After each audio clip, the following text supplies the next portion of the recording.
জীবনে যত সুন্নাহ মানবেন, রাসূল সাল্লাল্লাহু আলাইহি ওয়াসাল্লামের সুন্নাহ আছে যেখানে বরকত আছে, যেখানেই সুন্নাহ সেখানেই বারাকা, সেখানে আপনি বারাকা পাবেন।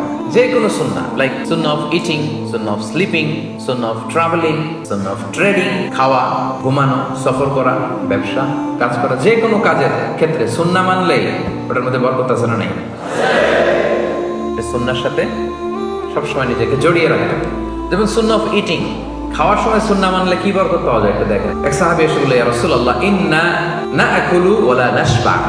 হে আল্লাহর রাসূল, আমরা খাই কিন্তু পেট ভরে না। এরকম অনেক সময় হয় না? হয়। কার কার হয় দেখি?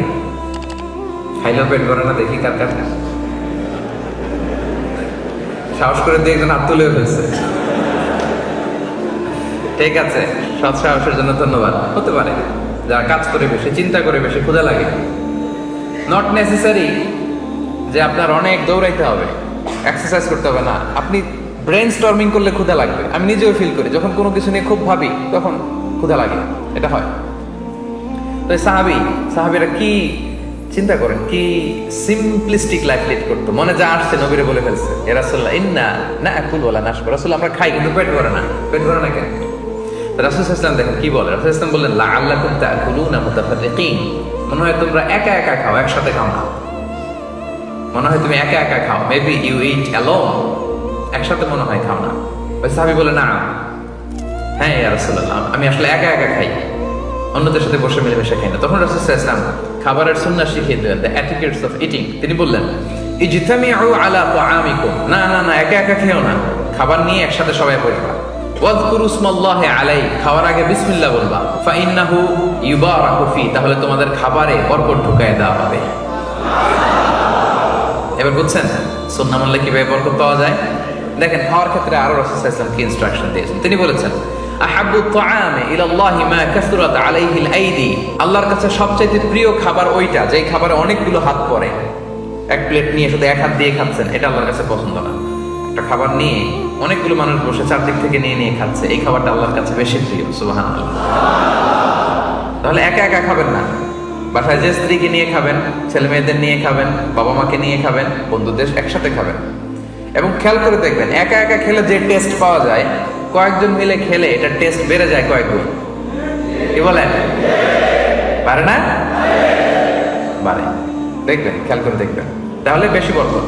আবার রাসূল সাল্লাল্লাহু আলাইহি ওয়াসাল্লাম বলেছেন আরেকটা এটিকেট শুনেন, আল বারাকাতু তানজিলু ওয়াসাতাত তাআম, খাবারে বরকত নাজিল হয় একেবারে মিডলে, মাঝখানে। এক প্লেট খাবার, মাঝখানে বরকতটা আগে নাজিল হয়, সেখান থেকে ছড়ায়। ফাকুলু মিন হাফিয়াতি, তোমরা চারিপাশ থেকে খাও, মাঝখান থেকে নিও না। ওয়ালা তাকুলু মিন ওয়াসাতি, মাঝখান থেকে উঠাবে না।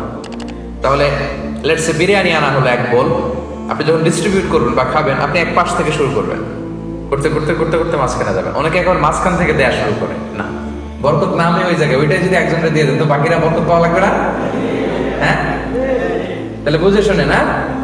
আচ্ছা, মাশাআল্লাহ, তো বুঝতেছেন। আরো কি বলেছেন রাসূল সাল্লাল্লাহু আলাইহি ওয়াসাল্লাম, তুআমুল ওয়াহিদি ইয়াকফিল ইসনাইন। দেখেন আমাদের ইসলামিক ভ্রাতৃত্ববোধ কত সুন্দর। একজনের খাবার দুইজনের হয়ে যায়, রাসূল সাল্লাল্লাহু আলাইহি ওয়াসাল্লাম বলেছেন।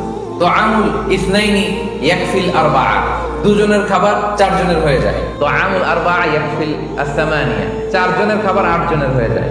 এটা আমাদের ভ্রাতৃত্ববোধ। একটা বঙ্কুস চাইলে দুজনে খাওয়া যায় না? কথা কোন কেন? নাসি গোরেং আয়াম, মজা করে খাইয়াম। তো নাসি গোরেং আয়াম নিয়ে আসছেন আপনি এক বক্স, এটা দুজনে মিলে খেলে হবে না? হবে না? এটাই শিখেছে ইসলাম আমাদের। আনলাম, তুমি একটু আমি একটু, ভাগ করে হয়ে গেছে খাবার। দুইজনের খাবার চারজন শেয়ার করা যায়, রাসূল সাল্লাল্লাহু আলাইহি ওয়াসাল্লাম বলেছেন। চারজনের খাবার আটজন শেয়ার করা যায়। আলহামদুলিল্লাহ পড়েন। কি সুন্দর এটিকেটস তিনি আমাদেরকে শিখিয়েছেন। তাহলে আমরা জানলাম, এটা তো শুধু খাওয়ার ক্ষেত্রে আমি বললাম, এরকম সব কিছুর ক্ষেত্রে রাসূল সাল্লাল্লাহু আলাইহি ওয়াসাল্লামের সুন্নাহ আছে না? ফলোইং সুন্নাহ, সুন্নাহ মানলেই বরকত নেমে আসবে।